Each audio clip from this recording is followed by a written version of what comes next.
தேவனாகிய ஓகே ஸ்தோத்திரம். Shalom friends, எல்லோரும் எப்படி இருக்கீங்க? எல்லோரும் தேவனுடைய கிருபையில் நல்லா இருக்கீங்கன்னு விசுவாசிக்கிறேன். இந்த சேனலை தொடர்ந்து பார்த்துள்ளதற்கு நன்றி. இன்றைக்கி கிரேட் எக்ஸடஸ், அதாவது 2வது யாத்திரை, இதை குறித்து நம்ம பார்க்கலாம். இது இன்ட்ரடக்ஷன் வீடியோ, முழுசாக கேளுங்க ஃப்ரெண்ட்ஸ். போன வீடியோவில் ரகசிய வருகை என்பது இல்லை, தடை செய்கிறவன் யார், சபை உபத்திரவத்துக்குள்ளாக போகும் அப்படின்னு பார்த்தோம். உபத்திரவ காலம்னு சொன்னாலே பல பேருக்கு ஒரு பயம் இருக்கும். எப்படியாவது ரகசிய வரிகள் எடுத்துக்கொள்ளப்படணும், இல்லாட்டினா போச்சு, அந்தி கிறிஸ்துவின் ஆட்சியில் கஷ்டப்படணும், ரத்த சாட்சியாக மறிச்சாதான் பரலோகத்துக்கு போக முடியும்னு நிறைய பிரசங்க கேட்டிருக்கிறோம். நானும் கேட்டிருக்கிறேன். இன்றைக்கி உபத்திரவத்தில் சபை போகும்னு நம்ம பார்க்க போகிறோம். ஆனால் உபத்திரவத்துக்குள்ளாக நம்மளை அழைச்சிட்டு போகிறதே தேவன் தான். அவர் தான் நமக்கு பாதுகாப்பாக இருக்கிறார். எப்படி முதல் யாத்திரையில் தேவன் அக்னி ஸ்தம்பத்தினாலும் மேகஸ்தம்பத்தினாலும் வழி நடத்தி போனாரோ, பாதுகாத்தாரோ, அதே போல் நம்மளை பாதுகாக்க போகிறார். இதை பற்றி நம்ம பார்ப்பதற்கு முன்பதாக சில காரியங்களை குறித்து நான் பேச போகிறேன். இதை நீங்கள் முதல்ல புரிஞ்சுக்கணும். இதை புரியலைன்னா, இதை நீங்கள் ஏற்றுக்கலைன்னா, நான் சொல்கிற எல்லா காரியமே பைத்தியகாரத்தனமாக தான் இருக்கும். ஆவிக்குரியவன் சகல காரியத்தையும் ஆராய்ந்து நிதானிக்கிறேன்னு வேதத்தில் போட்டிருக்கு. சரிங்களா? நம்ம ஜெபத்தோடு ஆரம்பிக்கலாம். மகிமையின் தேவன், உங்கள் நாமத்தை நாங்கள் ஸ்தோத்தரிக்கிறோம், உயர்த்துகிறோம். யெகோவா, இந்த வேளையில் 2ஆம் யாத்திரை குறித்து நாங்கள் தியானிக்கும் பொழுது, உங்களுடைய வேதத்தை நாங்கள் வாசிக்கும் பொழுது, உங்களுடைய வேத வசனம் எங்களோடு பேச வேண்டும் என நாங்கள் ஜெபிக்கிறோம். பரிசுத்த ஆவி நீர் எங்களோடு பேசும், எங்கள் மனக்கண்களை திறந்துள்ளோம். இந்த வீடியோவை பார்க்கிற ஒவ்வொருவரையும் நீர் ஆசீர்வதியும். I speak shalom over their mind, over their spirit, over their soul, over their body. O Jehovah, bless them Abba Father. அவருடைய ஆவி, ஆத்மா, சரீரம் முழுவதையும் ராஜாவை நீர் ஆசீர்வதிக்க வேண்டும் என்று ஜெபிக்கிறேன். கண்களை திறந்தள்ளும், மனக்கண்களை திறந்தள்ளும். நீர் ஆசீர்வதியும் ராஜாவை. ஒரு எழுப்புதல் தருவதற்காக நன்றி. உம்முடைய மீதியான ஜனங்களை நீர் அறிந்து கொண்டிருக்கிறீர். உம்முடைய மீதியான ஜனங்களை நீர் சேர்த்து கொண்டிருக்கிறீர். ஓ யெகோவா, இந்த ரெம்னன்களை நீர் ஆசீர்வதிப்பதற்காக நன்றி. தொலைந்து போன உம்முடைய இஸ்ரவேல் ஜனங்களை கூட்டி சேர்ப்பதற்காக நன்றி. இந்த ரகசியத்தை நீர் எங்களுக்கு வெளிப்படுத்த வேண்டும் என்று ஜெபிக்கிறேன். ஓ யெகோவா, இந்த பிரயாணத்தை குறித்து எங்களோடு நீர் பேசும், நீரை ஆசீர்வதியும். எல்லாவற்றையும் ஒரு கரங்களை ஒப்புக் கொடுக்கிறோம். எங்களுக்கு எதிராக செயல்பட்டு கொண்டிருக்கிற எல்லா விதமான பொல்லாத கிரியைகளையும் அந்தி கிறிஸ்துவின் ஆவியும் யெகோவாவின் நாமத்தில் நாங்கள் கடிந்து கொள்கிறோம். உம்முடைய கிருபை, உம்முடைய பாதுகாப்பு எங்களோடு கூட ஏற்பட்டோம். நீரை ஆசீர்வதியும்.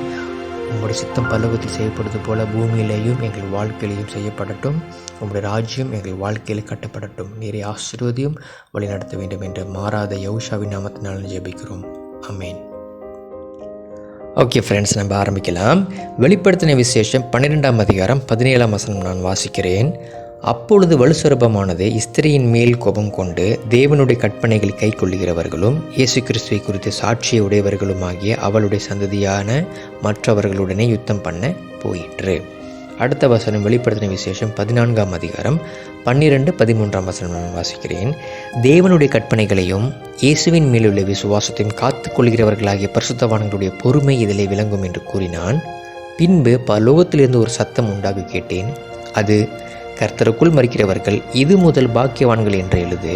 அவர்கள் தங்கள் பிரயாசங்களை விட்டொழிந்து இளைப்பாறுவார்கள். அவர்களுடைய கிரியைகள் அவர்களோடே கூட போம். ஆவியானவரும் ஆம் என்று திருவுளம் பற்றுகிறார் என்று சொல்லிற்று. இந்த 2 வசனத்தை நம்ம பார்த்தோம்னா ஒரு விஷயத்தை நம்ம கண்டுபிடிக்க முடியும். தேவனுடைய கற்பனைகளையும் கைக்கொள்கிறவர்களும் இயேசு கிறிஸ்துவின் மேலுள்ள சாட்சி உடையவர்களும், இவர்கள் தான் பரிசுத்தவான்கள் என்று இங்கே எழுதியிருக்கு. தேவனுடைய கற்பனைகள். சில பேர் சொல்லுவாங்க கற்பனைகள்லாம் செய்ய தேவையில்லை. இப்போ நம்ம கிறிஸ்துவின் பிரமாணங்களில் கிறிஸ்துவின் கற்பனைகள் இருக்கிறோம். இங்கே வந்து கிறிஸ்துவின் கற்பனைகளை எழுதலை, தேவனுடைய கற்பனைகள் எழுதப்பட்டிருக்கு. கிறிஸ்துவின் மேலுள்ள விசுவாசம், இயேசுவின் மேலுள்ள விசுவாசம். மாற்றி சொல்லலை. இயேசுவின் கற்பனை, தேவன் மேல் விசுவாசம் அப்படி சொல்லலை. தேவனுடைய கற்பனைகள், அதாவது பிதாவினுடைய கற்பனைகள், இயேசுவின் மேலுள்ள விசுவாசம். சரிங்களா? யூதர்கள் தேவனுடைய கற்பனைகளை செய்தாலும் இயேசுவின் மேலே விசுவாசம் வைக்கல. பெரும்பாலான கிறிஸ்தவர்கள் தேவனுடைய கற்பனைகள் செய்வதில்லை, முழுமையாக செய்வதில்லை, இயேசுவின் மேல் விசுவாசமாக இருக்கிறாங்க. நம்ம 2மே செய்யணும், இவங்க தான் பரிசுத்தவான்கள் அப்படின்னு ஆவியானவரும் ஆம்னு சொல்லி கன்ஃபார்ம் பண்ணுறாரு. நம்ம பார்க்கணும். சரிங்களா? அப்போ இவங்க தான் சபை. புதிய உடன்படிக்கைக்குள்ளாக தேவனுடைய கற்பனைகளை கீழ்ப்படுகிற ஓய்வு நாள், பண்டிகைகள் இதெல்லாம் செய்கிறவர்கள், இவங்க தான் சபைன்னு நம்ம பார்க்குறோம். இதை குறித்து ஒரு தெளிவான வீடியோ இருக்குது. உடன்படிக்கை என்பது என்ன, புதிய உடன்படிக்கை என்ன, பழைய உடன்படிக்கை என்ன, இந்த காரியங்களை என்னென்னு நான் ஏற்கனவே பேசியிருக்கிறேன். அந்த வீடியோவை தயவு செய்து பாருங்கள் ஃப்ரெண்ட்ஸ். டிஸ்கிரிப்ஷனில் லிங்க் இருக்கும். சரிங்களா? ஓகே. அடுத்த விஷயம், சில பேர் சொல்லுவாங்க இது எல்லாமே யூத கலாச்சாரம், ஜுடாயிசம், நமக்கு இது தேவையில்லைன்னு சொல்லுவாங்க. ஆனால் கிறிஸ்துவுக்குள்ளாக யாருமே புறஜாதி இல்லை. கிறிஸ்துவுக்குள்ளாக நம்ம எல்லாருமே அவருடைய பிள்ளைகளாக இருக்கும். யூதன் என்றும் இல்லை, கிரேக்கன் என்றும் இல்லை, அடிமை என்றும் இல்லை, சுயாதீனம் என்றும் இல்லை, ஆண் என்றும் இல்லை, பெண் என்றும் இல்லை, எல்லாருமே கிறிஸ்துவுக்குள்ளாக சமமாக இருக்கிறோம் அப்படின்னு வேதம் எழுதப்பட்டிருக்கு.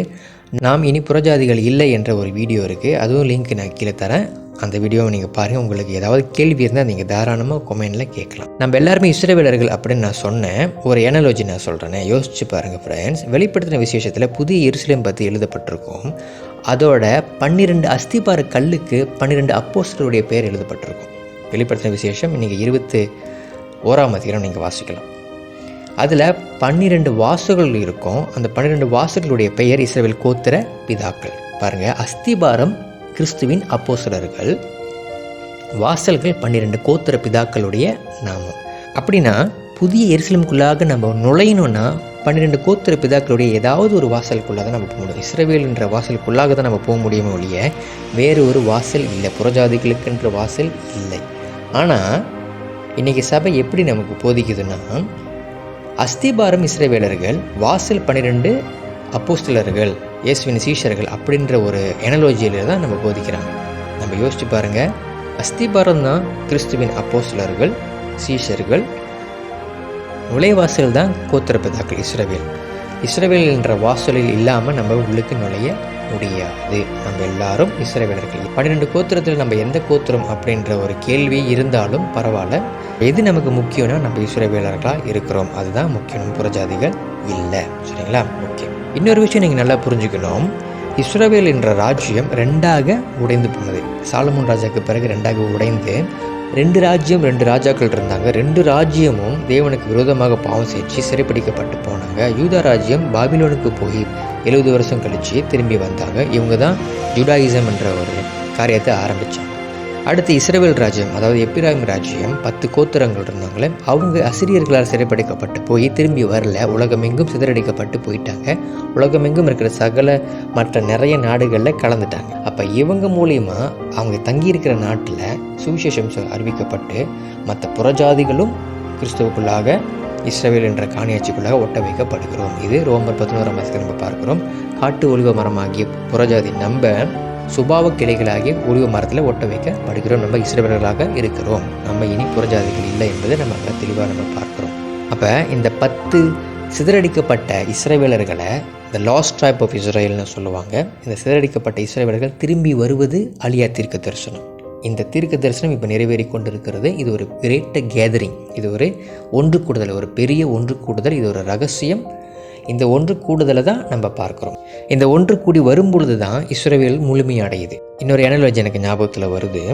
யோசேப்பு உயிரோடு இருக்கிறான் என்ற செய்தி யாக்கோப்புக்கு தெரிய வரும் பொழுது அவனுடைய ஆவி உயிர்த்தது என்று நம்ம பார்க்கிறோம். ஹிஸ் ஸ்பிரிட் வாஸ் ரிவைவ்ட் அப்படின்னு போட்டிருக்கோம். சரிங்களா? அப்போ அதாவது யோசேப்பு, எப்பிராயிம், நான் சொல்வது எப்பிராயிம் யூதாவோடு இணையும் பொழுது யாக்கோப்பு உயிரடைகிறது, இஸ்ரவேல் உயிரடைகிறது. அப்போ இஸ்ரவேல் முழுமை அடைவது எப்பொழுதுனா யூதா ராஜ்யமும் எப்பிராயிம் ராஜ்யமும் இணையும் பொழுதுதான், சேரும் பொழுதுதான் அந்த இஸ்ரவேல் முழுமையடைந்து உயிரடைகிறது. அது இப்போ நடந்து கொண்டிருக்கிறது. சரிங்களா? அந்த தீர்க்க தரிசனம் இப்பொழுது நடந்து கொண்டு இருக்கிறது. தேவன் எல்லா ராஜ்யத்திலையும், எல்லா நாடுகளிலும், எல்லா இனத்தாரிலும், எல்லா பாஷக்காரிலும் அவருடைய ரெம்னன், அவருடைய மீதியான ஜனங்களை வைத்து கொண்டிருக்கிறார். யார் ரட்சிக்கப்படுவா, யார் உடன்படிக்குள்ளாக வருவாங்க, இந்த காரியங்கள் எல்லாமே தேவனுடைய அவருடைய தீர்மானத்தின்படி, அவருடைய ஞானத்தின்படி தீர்மானிக்கப்பட்டு இருக்கிறது. அவர் தெரிஞ்சிருக்கிறாரு. அந்த மக்களுக்கு தேவன் இந்த நேரத்தில் இந்த காரியங்களை, இந்த உடன்படிக்கையின் காரியங்களை, ஓய்வு நாட்களை குறித்து வெளிப்படுத்தி கொண்டிருக்கிறார். இது ஒரு பெரிய எழுப்புதல், இஸ் எ கிரேட் அவேக்கனிங். இது உலகமெங்கும் நடந்து கொண்டிருக்குது. Torah keeping community, Hebrew roots movement, இந்த மாதிரியான நிறைய காரியங்கள் உலகமெங்கும் நடந்து கொண்டிருக்குது. உலகமெங்கும் இருக்கிற ஜனங்கள் ஓய்வு நாள் பண்டிகைகளை குறித்து அறிந்து கொண்டு அவைகளை செய்ய ஆரம்பிச்சிருக்கிறாங்க. பேகன் காரியங்கள் கிறிஸ்டியனிட்டியிலிருந்து வெளியாகி, அதாவது கிறிஸ்துவை புறம்பே தள்ளி அப்படி சொல்லலை, கிறிஸ்டியனிட்டி நிறைய பேகன் காரியங்களை செய்து கொண்டிருக்கிறாங்க. அதிலிருந்து வெளியாகி கிறிஸ்து போதித்தபடி, கிறிஸ்து அப்போஸ்தலர்கள் செய்தபடி ஓய்வு நாள் பண்டிகைகளை செய்து கொண்டு அவர்கள் இந்த புதிய உடன்படிக்குள்ளாக வருகிறார்கள். இதை குறித்து நீங்கள் சர்ச் பண்ணி பாருங்கள். சரி, நம்ம கிரேட் எக்ஸரஸுக்கு போவதுக்கு முன்பதாக மறுபடியும் நான் ரிப்பீட் பண்ணிடுறேன் ஒரு தடவை. ஃப்ரெண்ட்ஸ், முதலாவது நம்ம இந்த விஷயத்தை தெளிவாக புரிஞ்சுக்கணும்.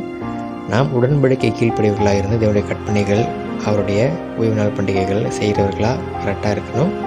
அவருடைய கற்பனைகள் கீழ்ப்படுகிறவர்கள் மட்டுமே அவர் உடன்படிக்கையில் இருக்கிறவர்கள், அவருடைய சபை, தேவன் இவர்களுக்கு பாதுகாப்பு கொடுக்குறாரு. அந்த உலகத்தில் எத்தனையோ பேர் பிரப்பஸாக இருக்கிறாங்க, டூம்ஸ்டேஸ் பிரப்பஸ்லாம் இருக்கிறாங்க.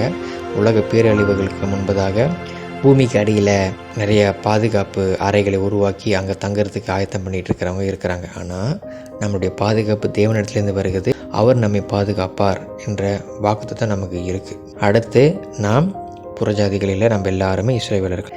தேவன் யூதர்கள் வேறு, இஸ்ரவேலர்கள், புறஜாதிகள் அப்படின்னு பிரிக்கல. அவருக்குள் விசுவாசமாக இருக்கிறவர்கள் எல்லாருமே ஒரே குடும்பத்தார், ஒரே தேவஜனம், கிறிஸ்துவுக்குள்ளாக இருக்கிறவர்கள் நம்ம எல்லாருமே தேவனுடைய பிள்ளைகள். இது 2 விஷயத்தை நல்லா புரிஞ்சுக்கோங்க ஃப்ரெண்ட்ஸ். நம்ம அடுத்த காரியங்களில் அடுத்த வீடியோவில் நம்ம பார்க்கலாம். இன்னும் தெளிவாக நம்ம பார்க்க போகிறோம். ஃபர்ஸ்ட் எக்ஸடஸ், செகண்ட் எக்ஸடஸ், அதை குறித்து நம்ம நிறைய காரியங்கள் நம்ம படிக்க போகிறோம். தொடர்ந்து இணைஞ்சிருக்க ஃப்ரெண்ட்ஸ். இதற்காக ப்ரே பண்ணுங்கள். யெகோவா உங்களை ஆசீர்வதிப்பார்.